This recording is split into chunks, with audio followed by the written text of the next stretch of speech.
So once we get started, and she's coming, so welcome to Max Murzakov's defense of his MA thesis. And my name is Uli Liddell. I'm the graduate director in American Studies, and we have two other committee members, Dr. Sam Vandermeer from American Cultural Studies and Dr. Kent Drummond from the English department. And so we will have about 20 to max 30 minutes presentation, then we will have questions from the audience, Q&A for about another 20 to 30 minutes, and then the committee will convene. We'll dismiss the public and we will just talk amongst the committee. So Max's title is, I can't see the beginning, Beyond Irrationality, Conspiracy Theories as Cultural Expression and Collective Identities. Take it away, Max.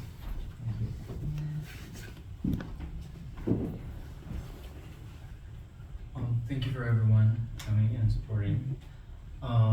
So my research focuses on conspiracy theories as cultural expression and collective identity.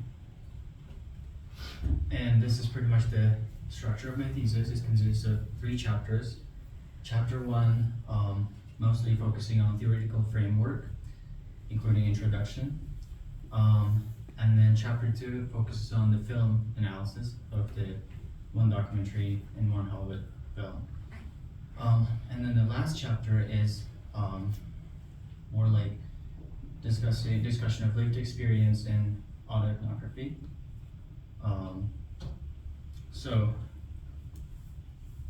July 20, 1969, summer, millions of people in the US and across the world watched what was broadcast as one of the most compelling achievements in human history. 2 Americans, Neil Armstrong and Buzz Aldrin, took the first steps of humankind on the surface of the moon. As Armstrong proclaimed, 1 small step for a man and 1 giant leap for mankind.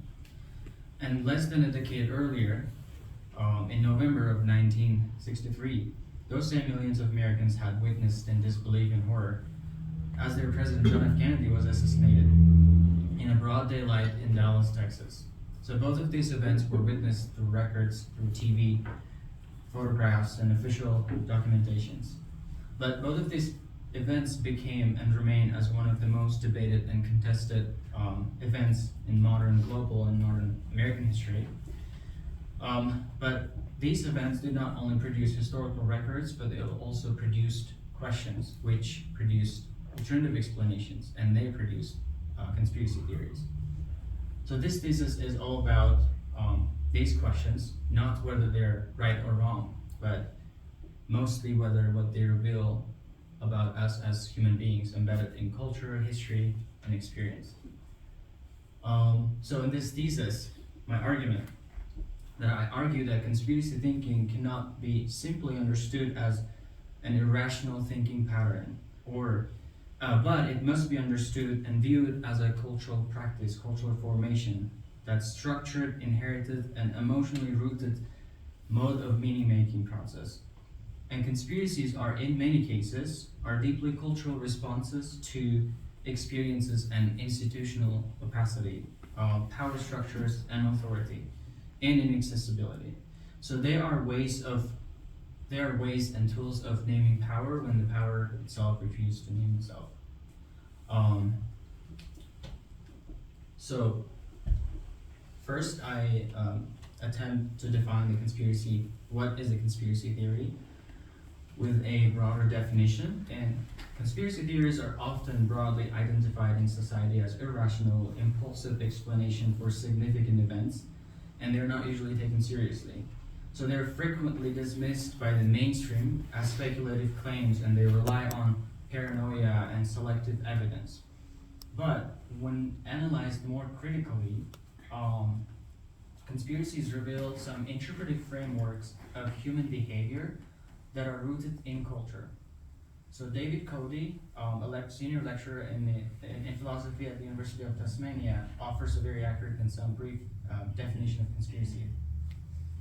So as he says, I quote, "Conspiracy theory is proposed explanation of an historical event in which conspiracies has a significant causal role. Furthermore, the conspiracy postulated by the proposed explanation must be a conspiracy to bring, historical event in which it purports to explain. And finally, the proposed explanation must conflict the official explanation of the same historical event. So, Cody's definition infers that proposed explanation of any historical event is simply an explanation of something that already happened. It can be an election outcome, political movement, or assassination of an important person, war, crisis in technology, or advancement in technology, or public health. So conspiracy theories are not suspicions, but they're explanatory theories about the event that already took place. And then to go further, I wanted to apply the moral particularities approach in this because it doesn't apply a single principle to all cases, but each case is evaluated on its own evidence and context. And also it allows documented conspiracies to be taken seriously. And it avoids oversimplifications of some complex human behavior and reasoning. And also, I wanted to focus on the what a culture is. So as the central argument of this thesis that conspiracy thinking is a cultural phenomenon, so I first started with defining what a culture is first. And to do this, I used the American anthropologist Clifford Geertz's book, Interpretation of Cultures, in which he examines culture with definitions offered by Clyde Clarkman. So these are some of the definitions that I looked into, and I'm just going to read some of the things. So for example, the total way of a people. So this suggests that culture is everything people do in their daily lives, customs, routines, beliefs, values, traditions, and more. So this aligns with the idea that conspiracy theorists and people who believe in conspiracies exist within their cultural context. So conspiracies can function as part of the overall community's worldview, daily practices, and they can influence daily interpretations of events and relationships, political choices, and trust. And the social legacy that the individual acquires from his group. The culture consists of norms, values, traditions, and interpretive habits, which individuals absorb through socialization in families or other settings, communities, or other broader social events. And this definition is also especially relevant to better understand conspiracies because conspiracy beliefs and interpretive frameworks can be transmitted through repeated exposure within families, community settings, whether online or offline, or subcultural spaces. So eventually, these shared narratives and habitual interpretive tendencies may become normalized over time, and that shapes how people learn how to interpret information and evaluate authority. And also it goes with other definitions that really align, especially the sieve that filters the information we see, and it's what the culture is. And then when the new information is formed, we tend to use the filter frameworks. So all of these taken together, these definitions help explain why conspiracies can be approached as a cultural formation rather than just simply individual thinking or individual flaw. So each of this definition highlights different dimensions of nature of culture. So its patterns, daily practices, shared knowledge, precipitated of earlier history, values, and even more. So then, after discussion of that, it goes to the uncanny by Sigmund Freud. This is I learned in American studies as I was taking a course, and then I applied to my thesis. So while conspiracy thinking can be understood as culture formation, it's also essential to account for the cognitive and emotional conditions that make such causal patterns more persistent, and we can do it through the psychoanalysis. And as any cultural formation cannot exist independently of any psychological process, these behaviors resonate with deeper psychological structures of perception, uncertainty, and effect. So to address this, I use this the concept of uncanny, by Sigmund Freud, an Austrian neurologist and a founder of psychoanalysis. So the concept of the uncanny explains the cognitive tension that emerges when something feels simultaneously strange and familiar. So as he describes the uncanny, also known as unheimlich, as a type of feeling or fear or discomfort that arises not simply from the familiar, but also something that is strangely unfamiliar and something that is supposed to feel ordinary but simultaneously provokes uncertainty and suspicion. So when this applied to conspiracy thinking, the distinction becomes important as political, social, or even personal events can no longer feel homely or can no longer feel familiar or predictable in ways.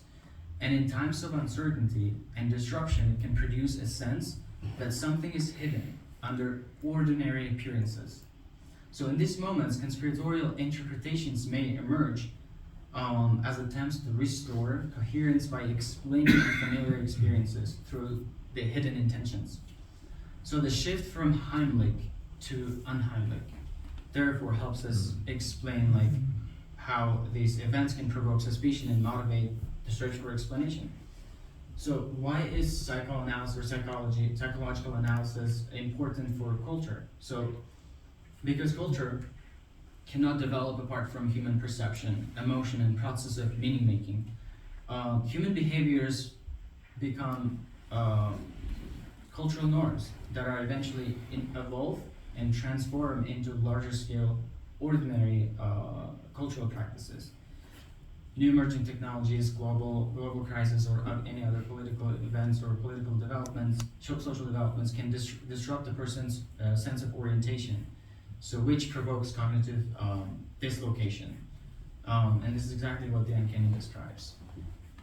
So the analysis with the uncanny explains why conspiracies are psychologically compelling and at the same time they are culturally persistent. And after this analysis, I move on to schema theory. So schema theory is a more like the analysis of people's remembering and recognition and memory by Frederick Bartlett. So Bartlett describes memory as recognition as independent